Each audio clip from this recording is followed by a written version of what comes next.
Hello there again. This is Dr. Robert Guthrie. We're getting back to our weekly Bible study lessons.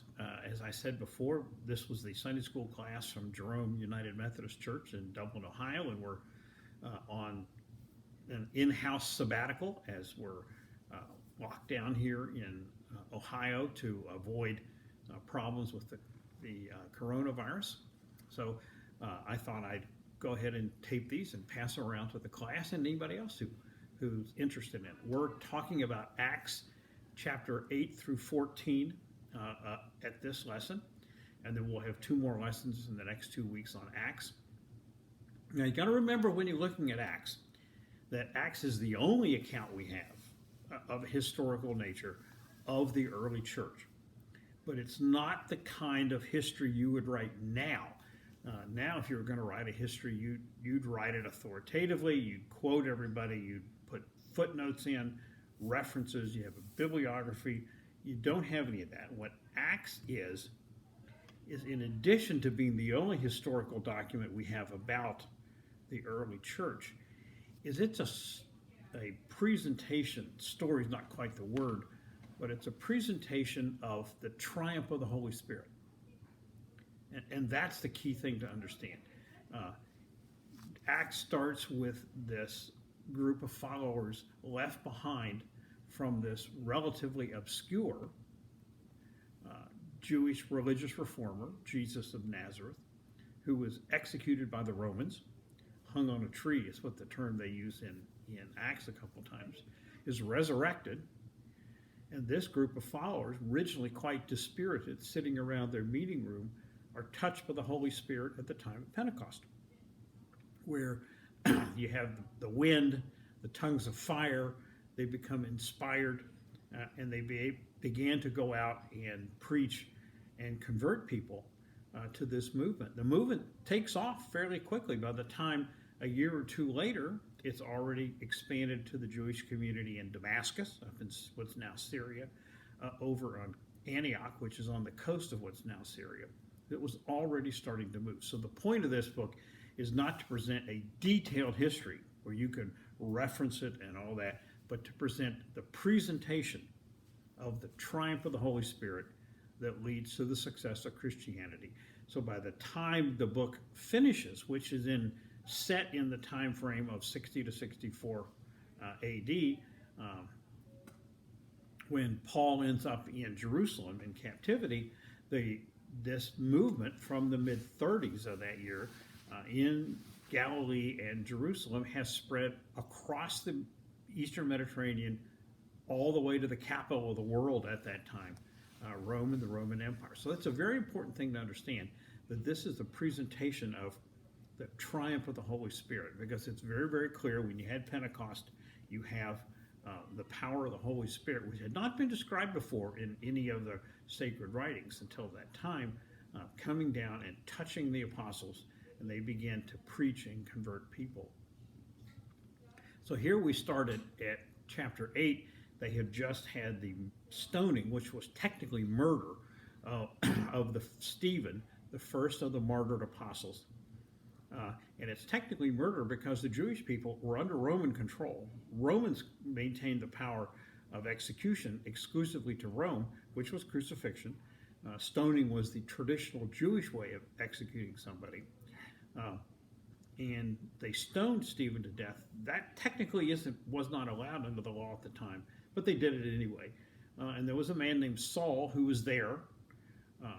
Doesn't say that he actually threw stones. He was an accessory to the murder, and he becomes the Apostle Paul, which is a very interesting story of how one of the persecutors of the church, to use his own term in his letters, becomes the great Christian apostle who takes the faith and changes it from being a reform movement inside Judaism, which is how the early Christians would have seen it, the Jewish Christians, and becomes a worldwide movement by breaking it out of being exclusively Jewish and incorporating and welcome the non-Jewish believers, the Gentiles, they're called the Hellenists in certain references, into the faith, and allows the faith to expand worldwide. So it's interesting that this person was an accessory to murder. As I said last time, it's not as unusual as you think in the scriptures that you have murderers become the Lord's chosen. The Lord chose Moses after he had murdered someone in Egypt.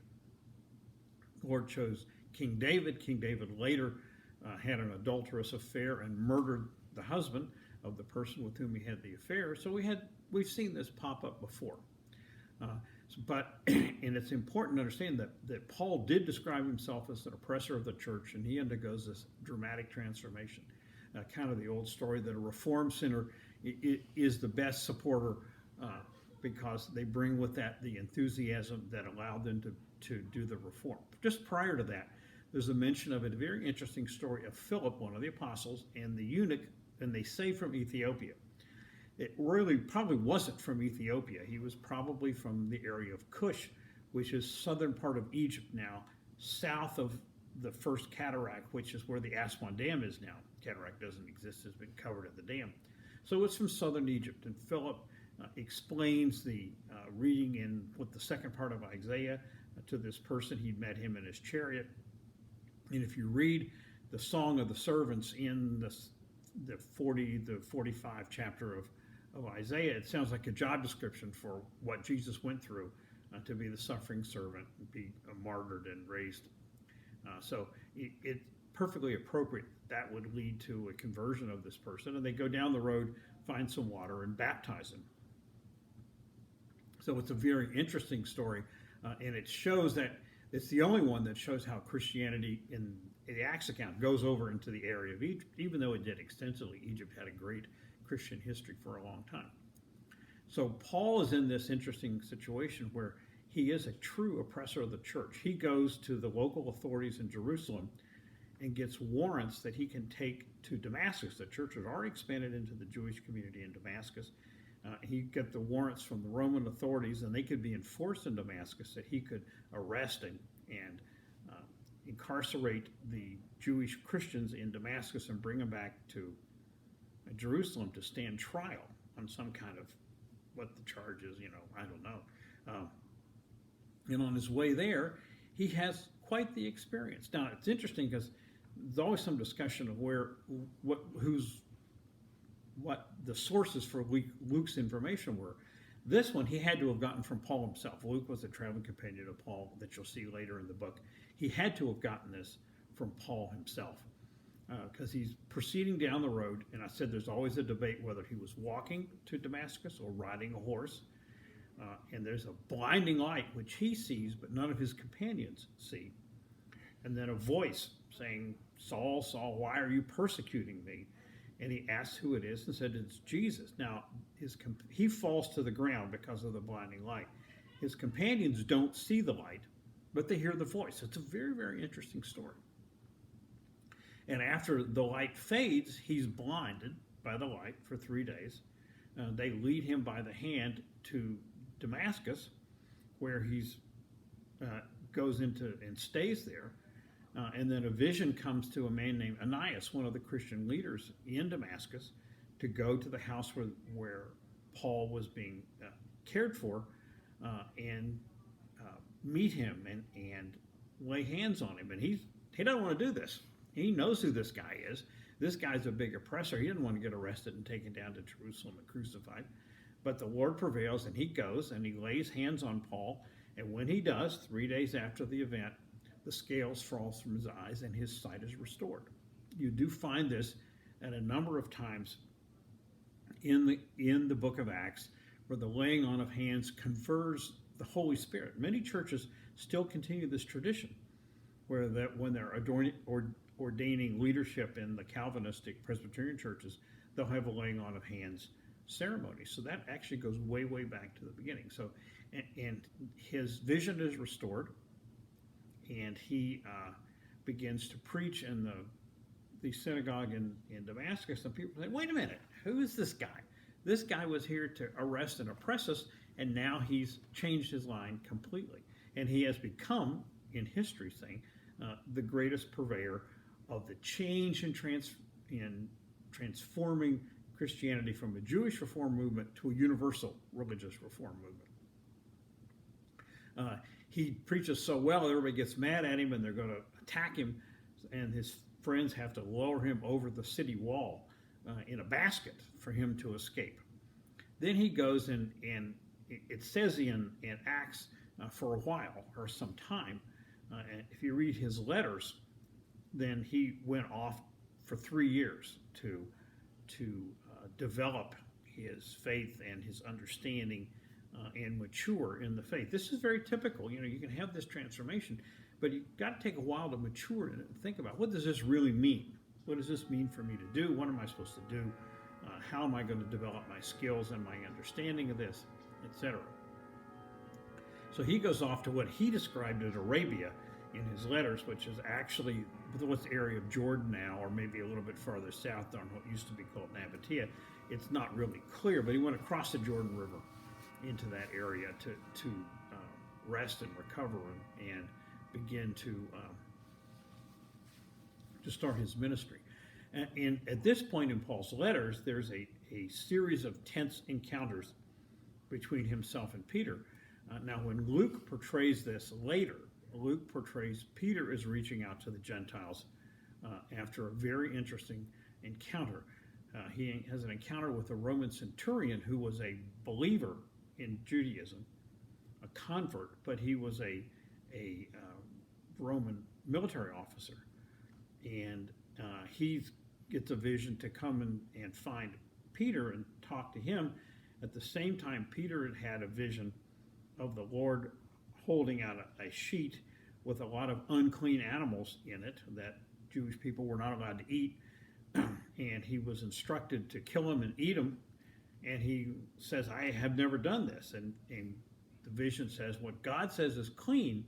It cannot be unclean if God says it's clean.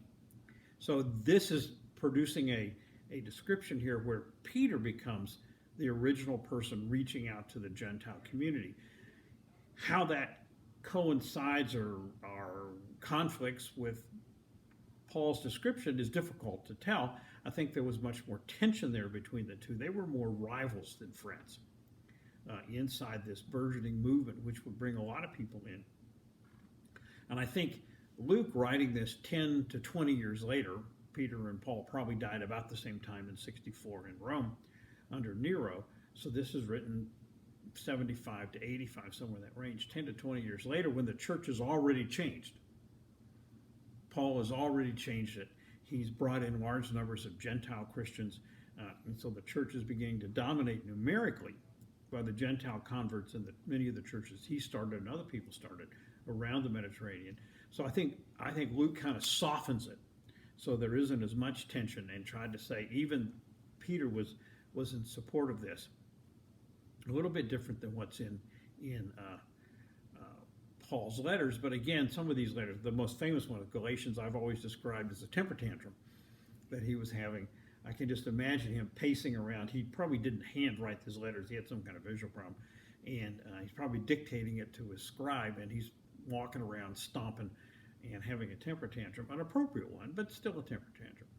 So I think Luke kind of calmed it down, took the edges off of it to make it look like they were more compatible than they were. But a little tension inside things never really hurts. And then after this, you have Peter becoming very, very successful in converting people. And he gets arrested by King Herod. This is Herod Agrippa. This is the grandnephew of the King Herod the Great. And he's the king of Judea and Samaria, up the Galilee area and Samaria. And he gets mad at the Christians, converting so many people. And he arrests several of them. He beheads James, the brother of John, one of the original apostles from the sons of Zebedee, the Galilean fishermen. And he arrests Peter. And he's going to execute Peter the next day.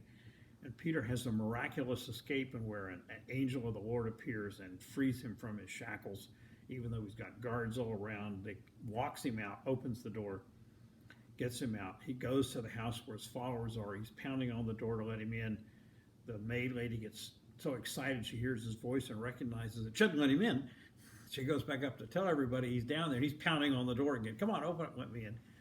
And he escapes execution that way. And shortly thereafter, the king dies in this gross death, which is not only in Acts of being full of worms, it's also in the Jewish historian Josephus's account of dying in this worm-infested situation.